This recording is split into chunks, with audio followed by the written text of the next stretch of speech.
آپ صلی اللہ علیہ وسلم کے پاس آئے، اے اللہ کے رسول میرے رزق میں برکت نہیں ہے۔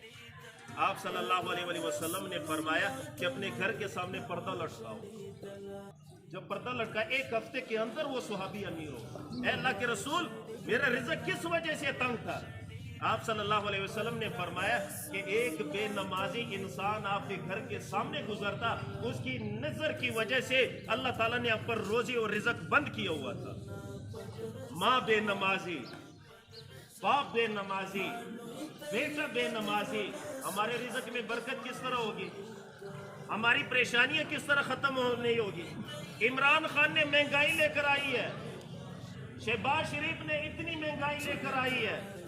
میں کہتا ہوں یہ پرندے جو ہے انہوں نے کہیں دکان کھولی ہوئی ہے یا انہوں نے کہیں کوئی کلاڑی اٹھائی ہوئی ہے؟ ان پرندوں کی تجارت کس جگہ پہ ہے؟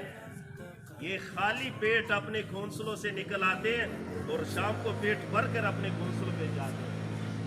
ان کا توکل اللہ پر ہوتا ہے، روزی دینے والا اللہ جل شانہ ہے۔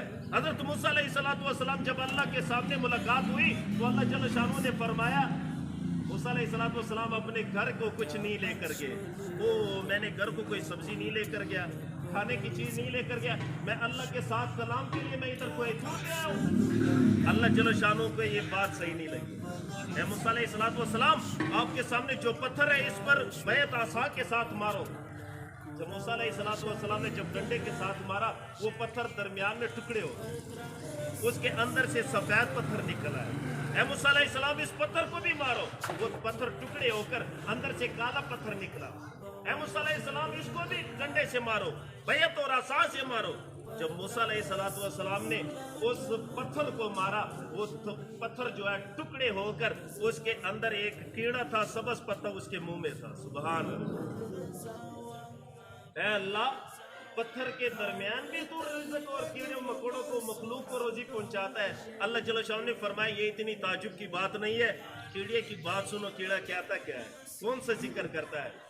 وہ کیڑے نے جب آواز لگائی سبحان الذی یرانی ویسمع کلامی ویعلم مکانی ویرزقنی ولا ینسانی، رزق دینے والا اللہ ہے، مجھے پتھر کے اندر بھی نہیں بلاتا، وہی روزی مجھے پہنچا رہا ہے، میرے مقام کا بھی پتہ ہے، میرے جگہ کا بھی پتہ ہے اور میرے ذکر کو بھی سنتا ہے۔ یہ کیڑا یہ سوال کرتا ہے، مگر ہم کہتے ہیں ہم نے کوٹھیاں بنائی، بنگلے ہم نے بنائے۔ نہیں نہیں نہیں میرے پیارے عزیز دوستو، یہ چھوٹے بچے جو ہے ان میں 5 وہ زبردست، آخری بات میں کہنا چاہتا ہوں، 5 زبردست عادتیں ہیں۔ سب سے پہلی عادت یہ ہے، اگر چھوٹے بچے کو کتنا بھی خوبصورت اعلیٰ قسم کا سوٹ پہناؤ وہ مٹی کی طرف بھاگنے لگے گا، اس لیے کہ ان میں تکبر نہیں ہے، غرور نہیں ہے۔ آدمی کو تکبر اور غرور نہیں کرنا چاہیے۔ ہم کہتے ہیں اللہ اکبر، اللہ سب سے بڑا ہے، میں کوئی نہیں بڑا۔ جب ہم نے سجدہ کیا ہے کس کے لیے؟ ہم تو کہتے ہیں ہم تکبر 2-3 پیسے 1 لاکھ 2 لاکھ ہمارے گھر میں ہمارے اکاؤنٹ میں آ جاتے ہیں تو ہم کہتے ہیں کوئی اور مجھ کو سلام کرے، میں کسی اور کو کیوں سلام کرتا ہوں؟ ہم نے تکبر پیدا ہوتا ہے۔ آپ تکبر کیوں کرتے ہو؟ آپ کی ناک سے کیا چیز نکل رہی ہے، کانوں سے کیا نکل رہی ہے؟ آپ جب بیت الخلاء جاتے ہو وہاں آپ سے کیا نکل رہا ہے؟ اگر اس مجلس میں اگر کسی آدمی کے سوراخ میں پیٹ میں چھوٹا سا سوراخ آدمی کر لے، بدبو کی وجہ سے ادھر کوئی بھی نہیں بیٹھے گا، اور آپ تکبر کرتے ہو۔ تکبر عزازیل را خوار کرد بزندہ نے لعنت گرفتار کر۔ تکبر تو شیطان لعین نے کیا۔ اللہ جل شانہ نے فرمایا فخرج منہا، جاؤ میرے دربار علی سے نکل جاؤ۔ تکبر نہیں کرنا چاہیے۔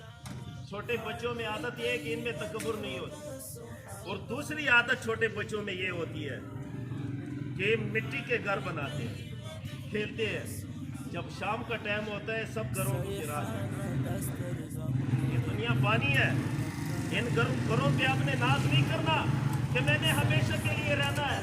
وزیر اعظم ہے ان سے بھی وہ بھی خالی ہاتھ جا رہا ہے، گورنر ہے وہ بھی خالی ہاتھ جا رہا ہے، ڈی پی او صاحب ہے وہ بھی خالی ہاتھ جا رہے ہیں۔ اور اسی طرح تیسری چھوٹے بچوں میں عادت یہ ہے کہ آپس میں لڑائی کرتے ہیں۔